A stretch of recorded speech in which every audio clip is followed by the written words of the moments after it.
అబకరైజా భోంచేశారా? నిన్న టాస్క్ అయిపోయినప్పటి నుంచి వాళ్ళందరూ పడుకునేదాకా ఏం జరిగింది అనేది ఈ వీడియోలో కట్టే కొట్టే తెచ్చే అనే విధంగా ఫాస్ట్గా ఫినిష్ చేసే ప్రయత్నం చేస్తా. ఎందుకంటే పక్కింట్లో టైల్ చేస్తున్నారు అని సౌండ్లు వస్తున్నాయి. చాలా కష్టమవుతుంది వీడియో చేసుడు కూడా. పొద్దు నుంచి రికార్డింగ్ చేద్దామని ట్రై చేస్తాను కానీ అవుతలేదు. బాగా హెవీ డిస్టర్బెన్స్ వస్తుంది, దానికే చేయలేకపోయినా. సరే, యాజ్ పాసిబుల్ అంటే ఎంత ఫాస్ట్గా ఫీల్ అయితే అంత ఫాస్ట్గా ఫినిష్ చేసే ప్రయత్నం చేస్తా. అయితే ఫ్లోరా గారు గెలిచారు, ఇటు రీతు ఓడిపోయింది. రీతు ఏడుస్తుంది. అక్కడ ఓదార్చేటోళ్ళు ఓదారుస్తున్నారు. ఓదార్పు మనస్ఫూర్తిగా ఓదార్చ ఉద్దేశం లేని వాళ్ళు కూడా ఓదారుస్తూ ఉంటారు అక్కడ. అది క్యాజువల్, తెలిసిందే కదా, ఎందుకంటే కెమెరాస్ ఉంటాయి కాబట్టి. ఇటుదిక్కు ఫ్లోరా గారు గెలిచినందుకు మాత్రం అందరూ ఆశ్చర్యానికి గురవుతున్నారు. కొంచెం ఇబ్బందిగా కూడా ఫీల్ అయ్యేటోళ్ళు కూడా ఉన్నారు కొంతమంది, స్పెషల్లీ కామనర్స్. అస్సలు వాళ్ళకి డైజెషన్ అయితే లేదు. అబ్బా ఈమె ఎందుకు గెలిచిందిరా అని అనుకుంటున్నారు. ఎందుకంటే ఆమె గెలవడంతో, శ్రీజ గెలిపించడంతో శ్రీజ మీద కూడా చాలా కోపం ఉంది. డిమాండ్ పవన్ కావచ్చు, ప్రియాకి కావచ్చు, కళ్యాణ్ కావచ్చు, రీతు కావచ్చు, వీళ్ళందరికీ చాలా కోపం ఉంది. ఎందుకంటే ఇప్పుడు ఆమె సేవ్ అయింది అంటే వీళ్ళందరి దృష్టిలో, హౌస్లో ఉన్న వాళ్ళ దృష్టిలో అందరికంటే వీకెస్ట్ కంటెస్టెంట్ ఫ్లోరా కాబట్టి ఆమెకు ఓట్లు పడతలే. ఆమె ఎలిమినేషన్లో ఉండాల్సిన కంటెస్టెంట్. అటువంటి కంటెస్టెంట్ ఇప్పుడు ఇమ్యూనిటీ వచ్చింది, సేవ్ అయిపోయిందంటే ఇప్పుడు మనలో నుంచి ఒకరు పోతారు. ప్రియా డేంజర్ జోన్లోకి పోతుందా, కళ్యాణ్ పోతాడా, హరీష్ ఎవరు పోతారో తెలియదు కదా అని చెప్పి వాళ్ళంతా టెన్షన్ పడుతున్నారు. అందుకే హరీష్ ఫ్లోరా గారితో అంటాడు కదా, అది మీకోసం యూజ్ చేసుకుంటారా, ఎవరికోసం యూజ్ చేస్తారా, నాకు యూజ్ చేయొచ్చు కదా అని అడుగుతాడు కదా. ఎందుకంటే ఆమె వేరేటోళ్ళకి యూజ్ చేస్తే ఆమె ఎలిమినేట్ అయితే కనుక వీళ్ళకి హ్యాపీ. ఆమె ఎలిమినేట్ అయ్యే కంటెస్టెంట్ అని వీళ్ళ ఫీలింగ్. కానీ బయట మరణం మసు మరణం యాక్చువల్లీ నాన్ సెన్స్ కంటే సైలెన్సే బెటర్ అన్న ఆప్షన్లో ఉన్నారు ఈసారి చూస్తున్న ప్రేక్షకులు అనేది వాళ్ళకి తెలియదు కదా. ఇదే సప్పుడు. సరే, అయితే ఫ్లోరా గారు గెలిచిన తర్వాత thank you, happy, very happy, I'm so happy, నేను లక్, గాడ్ గ్రేస్, లక్ వల్ల గెలిచేసేసిన, హ్యాపీ అని కూడా అందరికీ చెప్తుంటే అందరూ ముఖ చిత్రాలలో నవ్వు పెట్టుకుని లోపల గునుక్కుంటూ ఫీల్ అవుతూనే హగ్గులు ఇచ్చేసారు. ఆ తర్వాత డిస్కషన్స్లో మనకు తెలుస్తుంది లేరు. ఇది అయిపోయిన తర్వాత శ్రీజ పాపం బాగా అలసిపోయింది కదా. శ్రీజ పోయి ఫ్రెష్ అప్ అయిపోయి అక్కడ కూర్చున్నది. ఆమెకి మెడికల్ రూమ్కి వేయించినట్టుంది. ఫ్రూట్స్ అవి ఇవి తీసుకొచ్చుకొని కూర్చొని తింటూ ఉంది. బయట సెటప్ అంతా తీసేయడానికి ఉన్నారు కాబట్టి అందరూ కూడా ఇంట్లో ఉన్నారు. యాక్చువల్లీ ఈ టెనెంట్ రూము, ఈ ఓనర్స్ రూము అనేది ఆ స్టార్టింగ్లో ఉంది కానీ ఇప్పుడు ఆ టెనెంట్స్ ఓనర్స్ అనేది లేనే లేదు. టెనెంట్స్ అందరూ కూడా ఓనర్స్ దాన్నే ఉంటారు. ఎప్పుడు చూసినా ఓనర్స్ దాన్నే ఉంటారు. 24/7 అక్కడే కనబడుతారు. ఎందుకో మరి అది అర్థమవుతలేదు.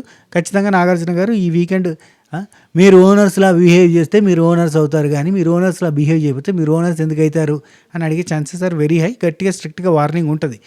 సెలబ్రిటీస్ అందరూ కూడా ఎక్కడ బ్యాడ్ నేమ్ అయిపోద్దో, ఎక్కడ నెగిటివ్ అవుతామో అని చెప్పి వాళ్ళు అస్సలు ఒక్క రూల్ కూడా పెడతలే.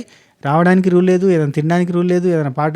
అసలు స్టార్టింగ్ అంతా కూడా టెనెంట్స్ ఓనర్స్గా అంటే ఈ కామనర్స్ అంతా ఓనర్స్గా ఉన్నప్పుడు అదే పెద్ద సమస్య కింద కనబడ్డది. ఇప్పుడు వీళ్ళు ఓనర్స్ అయిన తర్వాత అసలు ఆ సమస్యే కనబడతలేదు అని అంటే ఈ లెక్కన వీళ్ళు అసలు రూల్సే పాటిస్తలేరు. బిగ్ బాస్ ఇప్పుడు చెప్తలేడు కానీ at the end of the weekend Nagarjuna గారితో బ్యాండ్, ఆ తర్వాత కొత్త ట్రెండ్ వస్తుంది. అది వైల్డ్ కార్డ్స్ ద్వారా ఇంకొంచెం ట్రెండీగా సాగుతుంది. మీ అందరికీ తెలుసు ఆల్రెడీ దివ్యనికిత ఎంట్రీ అయింది అని. దివ్యనికితనే సెలెక్ట్ చేసుకున్నారు ఈ హౌస్లో ఉన్న వాళ్ళంతా. ఆ మాటకారితనంతో ఆమె గెలిచిందనే చెప్పుకోవచ్చు. కానీ నాగప్రశాంత్ కూడా వస్తే బాగానే ఉండు. ఇక బిగ్ బాస్ స్క్రిప్ట్ అబ్బా ఏం లేదు. బిగ్ బాస్ ఎట్లా ఆడిస్తే అట్లా ఆట, ఎట్లా పాడిస్తే అట్లా పాట ఉంటుంది. వాళ్ళు యాక్చువల్లీ ఫిజికల్ టాస్క్ పెడితే దివ్యనికిత గెలవదు కదా. షాకిబో లేదంటే నాగప్రశాంత్ గెలుస్తాడు. అందుకే ఫిజికల్ టాస్క్ పెట్టలే. ఏదైనా మెంటల్ టాస్క్ పెడితే షాకిబ్ గెలుస్తాడు, గెలవడు. సో ఈ వర్బల్గా మాట్లాడే దానిలో గెలిపించాలి, నమ్మించాలి, ఒప్పించాలి, తప్పించాలి అని అంటే దివ్యనికిత కంటే బాగా ఎవరైనా చేస్తారా? చేయలేరు. అనుష చేస్తుంది కానీ కొంచెం పొడిచినట్టున్నాయి మాటలు. అదే దివ్యనికిత కొంచెం క్యాలిక్యులేటివ్గా, కొంచెం మ్యానిపులేటివ్గా మాట్లాడగలిగే సత్తా ఉన్న పర్సన్ మాట్లాడేస్తుంది. అది సరే, అవి పక్కన పెట్టుర్రి. సరే, ఇప్పుడు మనకి అయిపోయిన తర్వాత అక్కడ శ్రీజ రాము రాథోడ్ మాట్లాడుకుంటూ ఉన్నారు. రాము రాథోడ్కి చెప్తుంది శ్రీజ, నిన్ను ఈజీగా అందరూ అనేస్తున్నారు. ఎందుకు అనేస్తున్నారు అంటే నువ్వు అంత ఈజీగా ఉన్నావు, నువ్వు అంత చనివిస్తున్నావు. నాతో అట్లా అనగలుగుతారా, ఏమైనా చెప్పగలుగుతారా, ఏమైనా గట్టిగా మాట్లాడగలుగుతారా? భయపడతారు. నీతో మాత్రం భయపడరు. అంత ఈజీగా నువ్వు దొరికిపోయినట్టుగా, వాళ్ళకి సరెండర్ అయినట్టుగా ఉంటున్నావు అన్నట్టుగా చెప్తుంది. ఈరోజు మనకి మార్నింగ్ చాయ్ పంచాయతీ కూడా అవుతుంది. అందులో కూడా రాము రాథోడ్ది పెద్ద తప్పే ఉండదు. కానీ రాము రాథోడ్ని ఇష్టం ఉన్నట్టుగా అరుస్తుంది తనుజాకి కంప్లీట్గా వీళ్ళందరూ నచ్చతలేదు. ఇప్పుడు బర్నీతో ఉంటుంది కానీ బర్నీ గారన్నా, ఇమాన్యుల్ అన్నా వీళ్ళందరూ నచ్చతలేదు. బికాజ్ ఆఫ్ వాళ్ళే హైలైట్ అవుతున్నారు, వాళ్ళే కప్పు కొట్టేస్తారు, వాళ్ళే మొత్తం ఏదో చేస్తున్నారు, వాళ్ళ మాట వినబడుతుంది. అసలు మీ మాట వినబడతలేదు, మీ ఆట అంతా కూడా వాళ్ళే ఆడుతున్నారు. మీరంతా కప్పు తీసుకుపోయి వాళ్ళకి ఇచ్చేటట్టున్నారు, బర్నీకి ఇచ్చేటట్టున్నారు, ఇప్పుడైతే 2-3 ఇచ్చేటట్టున్నారు. ఇట్లాంటి మాటలన్నీ కూడా తనుజాకి ప్రియా, హరీష్ కూర్చుండబెట్టి మొత్తం ఇట్లా ఆవాహయామి అని చెప్పి మంచిగా ఇన్ఫ్లుయెన్స్ చేశారు. ఆ ఇన్ఫ్లుయెన్స్ గట్టిగా పనిచేస్తుంది. ఆ గట్టిగా పనిచేయడంతో వీళ్ళు చాలా అంటే ఐ మీన్ తనుజ వీళ్ళ మీద హేట్రేట్ అనేది పెంచుకుంటూ వస్తుంది. అందుకే ఊకే గొడవలు అవుతున్నాయి. ఇవాళ కొంచెం సెటిల్మెంట్ కూడా అయింది. ఇమాన్యుల్, బర్నీ అన్న అండ్ అట్నే తనుజాని కూర్చొని చెప్తున్నారు అన్నట్టు, ఇట్లా నువ్వు అరిచినావు, ఇట్లా చేసినావు, నువ్వంటే ఆయనకి రెస్పెక్ట్, ఆయనంటే నీకు రెస్పెక్ట్, మీ ఇద్దరి మధ్య ఫ్రెండ్షిప్ బాగుంటుంది, ఇట్లా దూరం పెట్టుకోవద్దు, మాట్లాడకుండా ఉండొద్దు, ఇవన్నీ కూడా పెద్ద మనిషి స్థానం చేసి అక్కడ పంచాయతీ తెలిసే ప్రయత్నం చేసిన బర్నన్న. అండ్ పొద్దుగాల కూడా మాట్లాడేటప్పుడు బర్నన్నే ఇమాన్యుల్కి చెప్తాడు, తనుజకి చెప్పు, అనవసరంగా అరవద్దని చెప్పు, అసలు అనవసరమైన విషయాలు జోక్యం చేసుకోవద్దని చెప్పు అంటాడు. నిన్న కూడా ఈ తనుజ సంజన విషయంలో సంజన సంచాలకుగా ఉన్నప్పుడు ఆర్గ్యుమెంట్ చేస్తుంది, అనవసరంగా అక్కడ పెద్ద ఇష్యూయే లేదు. 3 బాల్స్ ఉన్నోళ్ళు అందులో వేస్తేనే 3 బాల్స్ ఉన్నోళ్ళు అందులో వేయడానికి అర్హులు, అండ్ 3 బాల్స్ ఉన్నోళ్ళు వేస్తేనే అందులో పడితేనే వాళ్ళు విన్నర్ అవుతారు అని నేను ఇమ్యూనిటీ టాస్క్లో ఉంటే, ఒక బాల్ ఉన్న శ్రీజాని ఎందుకు వేయనియరు మీరు, ఎందుకు వేయనియరు అని చెప్పి అనవసరంగా ఆర్గ్యూ పెట్టుకుంటుంది. ఊరికనే ఆర్గ్యూ పెట్టుకున్నది అనే ఫీలింగ్ వస్తుంది. ఇక రాను తనుజ మీద కొంత పాజిటివ్ ఇంప్రెషన్ మాత్రం పోతుంది. అబ్బా మీరు ఏమని అనుకోరి, మనకి స్టార్టింగ్లో అక్క తమ్ముడు క్షమించాలి అక్క తమ్ముడు బాండ్లాగా ఉంది అని చెప్పి మనమే మాట్లాడుకున్నాం. అక్క తమ్ముడు బాండ్ అన్నట్టుగా ఆమె ఎస్టాబ్లిష్ చేసింది, తమ్ముడు అని పిలిచింది. కానీ ఆ తర్వాత చూస్తే మొన్న చూడొచ్చు, నిన్న పక్కన వచ్చి కూర్చుండి ఎందుకు కూర్చున్నావు అని అంటే, నువ్వు నీ పక్కన కూర్చోబుద్ధి అవుతుంది అని వచ్చినా అని చెప్పడం. కానీ ఆ తర్వాత నిన్న ఆ కళ్ళల్లో కళ్ళు పెట్టి చూడడం ఎందుకు అనేది, కళ్ళల్లో కళ్ళు పెట్టి చూడు, గుండెల్లో గుండె పెట్టి చూడు, అది ఉంది కదా, ఆ టైంలో అట్నే చూసుకుంటా ఇక అంటే ఒక రకమైన ఒక ఆల్రెడీ రీతుది పవన్ కళ్యాణాలు ఉన్నాడు కదా, మిలిటరీ పవనాలు, వాళ్ళిద్దరు కళ్ళలో కలబెట్టుకొని చూసుకుంటే అది ఎంత ట్రెండ్ అయిందంటే, ఎంత పాపులర్ అయిందంటే, తమిళ్ ఇన్స్టాగ్రామ్ పేజెస్ అన్నిట్లలో అది ఫుల్గా తిరుగుతుంది. లవ్ ఈయే మోసం చేస్తే ఆయన కొంతమంది రీల్స్ పెట్టుడు, ఇది ట్రూ లవ్ అని చెప్పి కొంతమంది పెట్టుడు, అది ఘోరంగా అసలు బిగ్ బాస్లో పుట్టిన లవ్ అని చెప్పి ఫుల్ స్ప్రెడ్ అవుతుంది. ఇప్పుడు వీళ్ళిద్దరిది స్ప్రెడ్ అవుతుంది. అక్కడ అనుకుంటారు ఓయమ్మ ఈ ట్రయాంగిల్ రెక్టాంగిల్ ఏంద్రా ఇది అని చెప్పి వాళ్ళు అనుకోవాలి. ఫుల్ ఫేమస్ అవుతుంది అయ్యా కళ్యాణ్ బాబు, మిలిటరీ కళ్యాణ్. నువ్వు బయటకు వచ్చిన తర్వాత పని చేయి, తమిళ ఇండస్ట్రీకి పో, అక్కడ హీరో అయిపో చెప్తా. కానీ కళ్యాణ్కి వెర్రీ వెర్రీ వెర్రీ వెర్రీ బ్యాడ్ అయిపోతుంది. అబ్బా రాను ఇంకా బ్యాడ్ అయిపోతుంది లిటరల్లీ. ఇగో నిన్న చూడు లైవ్లో కళ్యాణ్ వచ్చి కూర్చుంటే శ్రీజ అక్కడ నుంచి వెళ్ళిపోతుంది. అండ్ ఒక క్లిప్ బాగా వైరల్ అవుతుంది చూసారా, ప్రియా ఏడ్చిన తర్వాత ప్రియా అక్కడ బెడ్రూమ్లో ఒక్కతే కూర్చుని ఉంటుంది, వచ్చి ఇట్లా చేయడానికి ట్రై చేస్తే ఇట్లా తీసేస్తుంది ఎవరో ఉన్నప్పుడు. ఇంకొక సీన్లో వచ్చేసి బెడ్రూమ్లో ఉంటుంది, టెనెంట్ బెడ్రూమ్, అదే ఏమంటుంది క్యారీ వ్యాన్ ఉంది కదా, క్యారీ వ్యాన్ అంటుంది అదే అవుట్ హౌస్లో పడుకొని ఉంది, టెనెంట్స్ రూమ్లో పడుకొని ఉన్నప్పుడు ఆయన పక్కన ఉంటాడు, నీది నాది బ్లాక్ మ్యాచింగ్ అని చెప్పి బెడ్ మీదకి వచ్చి ఇట్లా పట్టుకోవడానికి ట్రై చేస్తాడు. సోది చెప్పకరా, ఒక నిమిషం పిలుస్తున్నారు అనుకుంటే వెళ్ళిపోతుంది. ఎవరు పిలుస్తున్నారు అంటే మంజులు పిలిచాడు ఇందాక అనుకుంటే వెళ్ళిపోతుంది. అంటే అట్లా భయపడి వెళ్ళిపోతున్నారు. ఈ మనిషి డైరెక్ట్ పట్టుకోవడానికి, హక్ చేసుకోవడానికి, అయితే చెప్పడానికి ఆడుగా ఉన్నా, వినడానికి మీకు ఇబ్బంది ఉన్నా అవి జరుగుతున్నాయి. అవి జరిగేసరికి ఏంటంటే వాళ్ళంతా కూడా కొంచెం సెక్యూర్గా ఫీల్ కాకుండా ఇబ్బందిగా ఫీల్ అవుతున్నట్టుగా ఉంది. కళ్యాణ్కి సంబంధించిన మిలిటరీ కళ్యాణ్ బాబు పవనాలకి సంబంధించిన ఎవరైనా అభిమానులు ఉంటే మీరు తప్పుగా అనుకోకూరి, రేపు పొద్దున్న ఎలిమినేట్ అయితే ఇవన్నీ కారణాలతో ఎలిమినేట్ అయ్యే ఛాన్సెస్ ఆర్ దేర్. బయటకు వచ్చిన తర్వాత నేను మంచిగున్నా, నేను సూపర్ ఉన్నా, అయినా నేను ఎందుకు ఎలిమినేట్ చేసిరు అని అంటే అంతకంటే ఎడ్డితనం ఉండదు, చేసినవన్నీ అద్భుతమైన పనులు కాబట్టి. సో ఇక్కడ కళ్యాణ్ వచ్చి కూర్చునే ప్రయత్నం చేస్తే శ్రీజ అక్కడి నుంచి వెళ్ళిపోద్ది. ఆ తర్వాత మళ్ళీ వచ్చి ఫ్రూట్స్ తిని కూడా కూర్చుంటుందిలే, కానీ అక్కడి నుంచి వెళ్ళిపోతుంది ఒకసారి. ఆ తర్వాత శ్రీజ లోపల కూర్చొని ఫ్రూట్స్ తింటా ఉంటే హరీష్ వస్తాడు. హరీష్ గారు వచ్చి ఏం చెప్తారంటే, సెల్ఫ్ డబ్బా టైం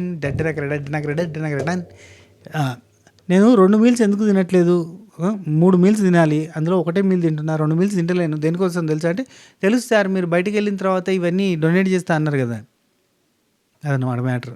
ఆయన సంకల్ప బలం ఏంటంటే అంటే, ఇక్కడ ఎన్ని రోజులైతే ఒక సింగిల్ మీల్ తింటుండో అట్లా ప్రతిరోజు అంటే మధ్యాహ్నం తింటాడు, రాత్రి ఏదైనా ఫ్రూటో గీటో ఏదో ఒకటి తింటాడు, లేదంటే అన్నట్టు తింటాడు అన్నట్టు. సో అట్లా 105 రోజులు ఉంటే 105 రోజులు ఇంటూ 2 మీల్స్ అంటే 210 మీల్స్, అంతేనా? 210 మీల్స్ బయటకు వచ్చిన తర్వాత పెట్టే గుణం కదా ఆయనది, పెట్టే ఉద్దేశంతో అట్లా తింటలేడు అన్నట్టు. ఈయన తినకుండా బయటలోకి పెడతాడు అన్నట్టు, అది అర్థం చేసుకోరు.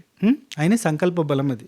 మనకు సీజన్ 2లో ఒక కంటెస్టెంట్ ఉంటారు, లోపల ఉన్నప్పుడు నేను మొత్తం ఈ అమౌంట్ నేను గెలిస్తే మొత్తం పేషెంట్లకు పెడతా, నేను డొనేషన్లు చేస్తా, సీజన్ 7లో కంటెస్టెంట్ కావాలి అట్లా చెప్పిర్రు. బయటకు వచ్చిన తర్వాత ఏముండదు ముచ్చట లైక్ దట్. ఇక్కడ ఈయన అఫ్కోర్స్ 210 మీల్స్ అబ్బా, నేను సెల్ఫ్ డబ్బా కొట్టుకుంటున్నా. ఇప్పుడు నేను అమ్మవారికి మొక్కుకొని ఒక రోజు అన్నదానం చేసినవి, అక్కడికి 500 మంది వచ్చి తినిపోయారు అన్నదానం చేస్తే. ఎన్ని మీల్స్ అయినాయి? 500 మీల్స్ అయినాయా? 105 రోజులు నేను 2 పూటల తినకుండా ఉండేది ఎందుకు? ఒకటే పూట మధ్యాహ్నం తిని మిగతా 2 పూటలు పొద్దున్న టిఫిన్ కావచ్చు, రాత్రి అన్నం కానీ ఎందుకు తింటలేనంటే డొనేట్ చేయడానికట. ఈ చెప్పుకోవడం అంటే 105 రోజులు బాగానే ఉంటుంది ఇదంతా. ఏం చెప్పకుండా పోయి అసలు కుడి చేత్తో చేసిన దానం ఎడమ చేతికి కూడా తెలియద్దు అని అంటారు. ఈ చేయకుండానే చేస్తా అని చెప్పడం ఒకటి, చేసి చెప్పుకోవడము తప్పు, చేయకుండానే చేస్తా అని చెప్పడం కూడా తప్పు. చెప్పాల్సిన అవసరం లేదు. అందుకే రీతు అంటది కదా మొన్న ఒకసారి, నా గురించి నాది పెట్టే గుణమా కాదా, నీకు తెలుసు కదా, నువ్వు చూస్తున్నావు కదా, నా క్యారెక్టర్ అబ్జర్వేషన్ నాది పెట్టే గుణం కాదా, పెట్టే గుణం కాదంటే ఎస్ మీది పెట్టే గుణమే కానీ పెట్టి చెప్పే గుణం అంటది. ఆ టైప్లో ఉంది ముచ్చట. ఇక్కడ చెప్తానండి, ఈ డిస్కషన్ ఒకటి జరిగింది. ఆ తర్వాత ఇమాన్యుల్, సుమన్ శెట్టి అన్న వీళ్ళిద్దరు మాట్లాడుకుంటా, అక్కడ ఇంకా వేరే వాళ్ళు కూడా ఉంటారు. అన్న సుమన్ అన్న టీవీ చూస్తున్న వాళ్ళు కాకుండా వంట చేసుకుంటూ టీవీ చూసేటోళ్ళు ఉంటారు కదా, వాళ్ళందరూ ఏమనుకుంటారో తెలుసా? ఖచ్చితంగా సుమన్ అన్న భలే పర్ఫామ్ చేస్తుంది అనుకుంటారు, ఎందుకంటే నీ వాయిస్ కూడా నేనే చేస్తున్నా కదా ఎక్కువ సార్లు అని. అవును కదా, ఆయనే చేస్తూ ఉంటాడు.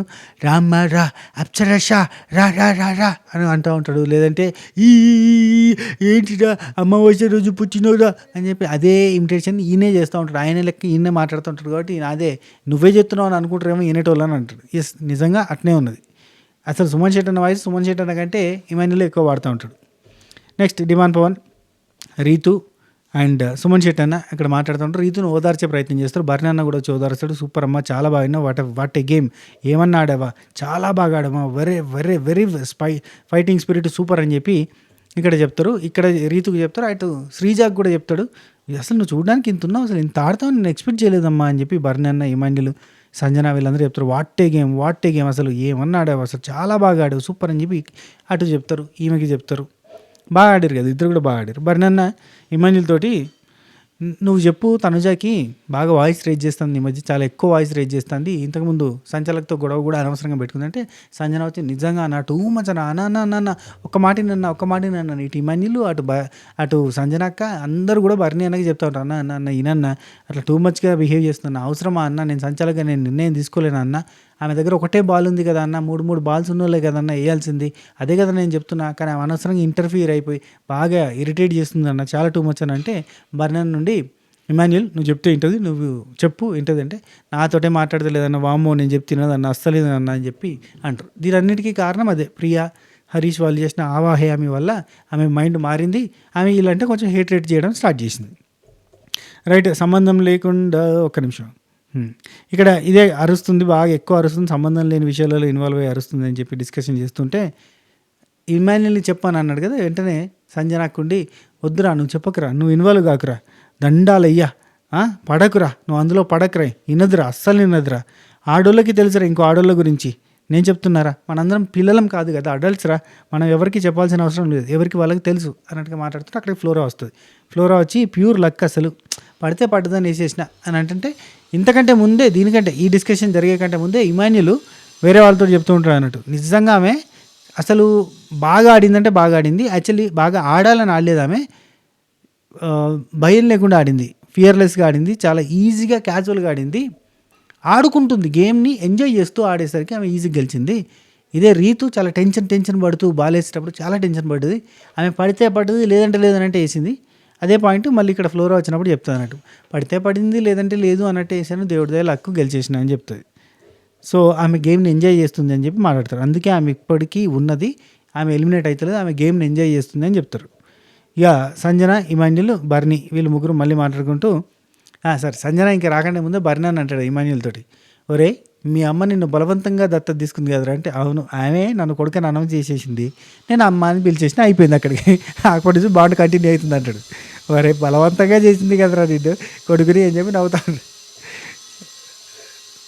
రే ఇమ్ము రా తిను చెయ్యి అన్నీ చెప్తూ ఉంటుంది అన్నట్టు. ఆ తర్వాత రాము రాతోడు అక్కడికి వస్తాడు.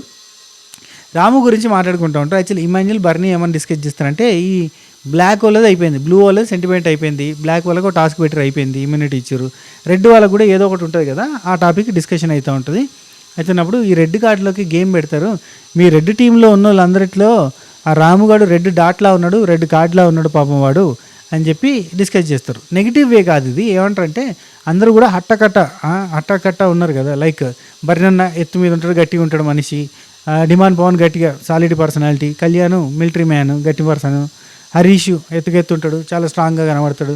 సో వీళ్ళందరిలో బక్కపలసగా కనబడే చిన్నపిల్లగాని లెక్క ఉండేది రాము రాతుడు కాబట్టి ఇక ఒక్కడే ఉన్నాడు.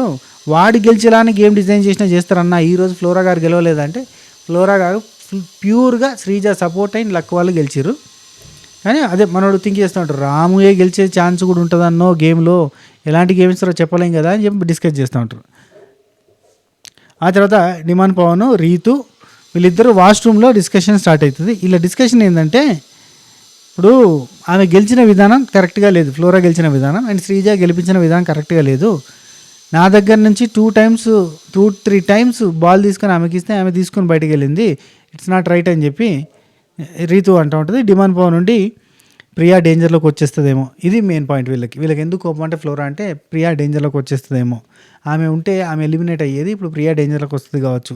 ఎందుకంటే ఉన్నది కళ్యాణ్, ప్రియా, హరీష్, రీతు, రాము రాథోడ్.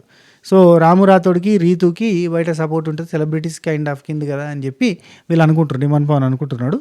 కానీ ఇక్కడ ప్రియా అండ్ కళ్యాణ్ వీళ్ళిద్దరు డేంజర్ జోన్లో ఉంటారని చెప్పి అనుకుంటున్నాడు. సో ప్రియా డేంజర్ జోన్లో ఉంటుంది కావచ్చు ఈసారి. కళ్యాణ్ కూడా అనుకుంటలేరు వీళ్ళు, కళ్యాణ్ కూడా సేఫ్ అయి ఉంటుంది కానీ ప్రియా ఉంటుంది కావచ్చు డేంజర్ జోన్లో అని అనుకుంటారు. సో ఇక్కడ రీతు అంటది, నేను గెలిస్తే నేను మంచిగా ప్రియాకి ఇచ్చేదాన్ని ఖచ్చితంగా ఇవ్వకపోయేది.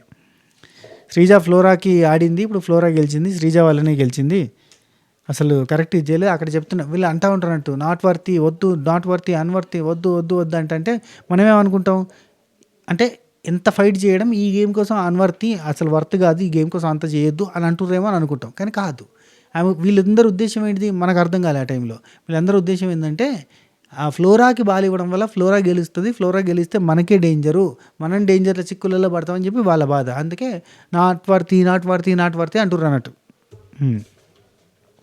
రాముకి సపోర్ట్ చేస్తావు నువ్వు, నేను ఈమెకి సపోర్ట్ చేస్తాను, నా ఇష్టం అని అంటది, అదేంది అని చెప్పి రీతు అంటే ఏదో కోపంలో అన్నది లేరా వదిలే అని చెప్పి అంటాడు. ఆ తర్వాత బర్నన్న రీతు దగ్గరికి వచ్చి బాగా ఆడామా, ఫైటింగ్ స్పిరిట్ సూపర్గా ఉంది అని అనడం, అండ్ ఫ్లోరా గారు సూపర్ మీరు కూడా బాగా ఆడారని చెప్పి డిస్కషన్ చేయడం అదొకటి చూపిస్తారు. ఆ తర్వాత ఇమాన్యుల్, రీతు, మిగతా వాళ్ళందరూ అక్కడ ఉంటారు. అరే నువ్వు గేమ్ ఆడినావురా, కానీ ఆమె ఆట ఆడుకుంది అంతే, జస్ట్ ఎంజాయ్ చేసింది అంతే, అందుకే ఆమె అయింది అంటే ఇంకేంది ఆమె సేవ్ అయిపోయిందిగా అని చెప్పి అంటది. అంతే, ఇంతకు మించి పెద్ద డిస్కషన్స్ ఏం లేవు. సో మెయిన్ డిస్కషన్ అయితే ఇదే, ఆమె సేవ్ అవ్వడం వల్ల, శ్రీజ చేయడం వల్ల ఆమె సేవ్ అయింది, ఆమె ఆడింది, ఆమె ఆడడం వల్ల ఆమెకి ఇమ్యూనిటీ వచ్చినందుకు ఆమె ఉంటుంది. ఆమె ప్లేస్లో ఇప్పుడు ఎలిమినేట్ అవ్వాల్సిన కంటెస్టెంట్స్ ఎవరంటే ప్రియా కానీ కళ్యాణ్ కానీ మన లోపల నుంచి ఒకరు పోతారు అని వీళ్ళు టెన్షన్ పడుతున్నారు. రీతు కూడా అదే పాయింట్ అంటది, కానీ రీతు ఏమంటుంది, నేను నా కోసం కాకుండా ప్రియా కోసం వాడేదాన్ని అంటది. అన్ని ఆప్షన్స్ లేవు అక్కడ. బిగ్ బాస్ మామ ఏదో చేద్దాం అనుకున్నట్టు ఏదో అయింది, బోర్ల పడి ఇట్లా నడిపించేసింది. ఆయన చెప్పిన కదా ఇంతకుముందు లాస్ట్ వీడియోలో, అడుసు తొక్కనేల కాలు గడిగినేలా అన్నట్టుగా అయిపోయింది ఆయన పరిస్థితి. ఏం చేయాలో తెలియక నెక్స్ట్ వీక్ ఇమ్యూనిటీ కింద పెట్టాల్సిన టాస్క్ అంటే ఈ రోజు గెలుచుకుంటే నెక్స్ట్ వీక్ నామినేషన్ నుంచి స్కిప్ చేయాల్సింది పోయి ఈ వీకే నామినేషన్ నుంచి తీసి పక్కన పెట్టేసిండు. ఆయన రీతువో లేదంటే ప్రియానో గెలుస్తుంది. యాక్చువల్లీ ప్రియా కదా ఫస్ట్ బ్లాక్ సీడ్ వచ్చింది, ప్రియానో గెలుస్తుంది అన్న కాన్సెప్ట్లో వాళ్ళు స్టార్టింగ్ డిజైన్ చేసుకున్నారు. ఇద్దట్లో ఒకరు గెలిస్తే ఒకరికి ఇమ్యూనిటీ వస్తే వాళ్ళు ఈ వారం సేవ్ అవుతారు, నెక్స్ట్ వారం ఉంటారు అంటే వీళ్ళ ద్వారా మనకి కొంచెం కంటెంట్ వస్తుంది అన్న ఉద్దేశం ఆయనకు ఉండే. కానీ ఇక్కడ మొత్తం సీన్ రివర్స్ అయ్యేసరికి ఆయన కూడా ఏం చేయలేని సిచ్యువేషన్కి వచ్చింది. సో అందుకే ఫ్లోరా గారికి ఈ వారమే సేవ్ చేశారు. అయినా కానీ ఫ్లోరా గారికి ఓటింగ్ లేదు తక్కువ లేదు, వీళ్ళకి తెలుస్తలేదు కదా అసలు ఫ్లోరాకి ఎందుకు ఓటు పడుతుందో కూడా వీళ్ళకి తెలియదు. కానీ వీళ్ళకి అర్థం కాదు ఏంటంటే ఇప్పుడు ఈ కామనర్స్ అంతా కూడా కామనర్స్ కింద కొంతమంది మారి అక్కడ దగ్గరనే పులిహోర కలపడం వల్ల వాళ్ళ మీద ఇంట్రెస్ట్ లేదు. అండ్ ప్రియా శ్రీజ వీళ్ళిద్దరి ప్రీజా బాండ్ ఉంది కదా, దీనివల్ల మైండ్ ఫ్రీజ్ అయిపోతుంది. దానికని చెప్పి వీళ్ళకి ఎంకరేజ్ చేస్తలే, కళ్యాణ్ డిమాండ్కి ఎంకరేజ్ చేస్తలే, ఇటు వీళ్ళకి ఎంకరేజ్ చేస్తలే. ఇక సెలబ్రిటీస్లో ఉన్న మిగిలిన కంటెస్టెంట్స్ ఎవరు రాము రాతోడు ఫ్లోరా మాత్రం ఉంది కాబట్టి మిగతా ఈ సెలబ్రిటీస్ బ్యాచ్ని ఇష్టపడేటోళ్ళంతా ఓట్లు వేయాలంటే ఎవరికి వేస్తారు, వీళ్ళిద్దరికి వేస్తారు కాబట్టి హెవీ ఓటింగ్ పడుతుంది. సో అట్లా వాళ్ళు సేవ్ అవుతారు. ఇప్పుడు ఫ్లోరా కూడా లేదు కాబట్టి రాము రాతోడికి విపరీతమైన ఓటింగ్ పడుతుంది. ఇప్పుడు కామనర్స్ బ్యాచ్ని టోటల్గా హెడ్ చేస్తున్నారు కాబట్టి ఎవరికి ఓటు పడదు.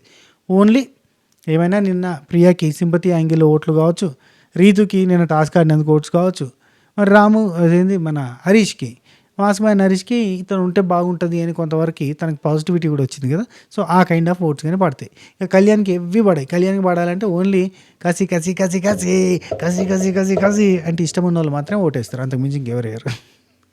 కళ్యాణ్ అయినంత నెగిటివ్ నాకు తెలిసి ఇన్ని సీజన్లలో ఒకరిద్దరు కంటెస్టెంట్లు అయ్యారు అబ్బా, విపరీతమైన నెగిటివ్ అవుతాడబ్బా, టోటల్ నెగిటివ్ ఫుటేజ్.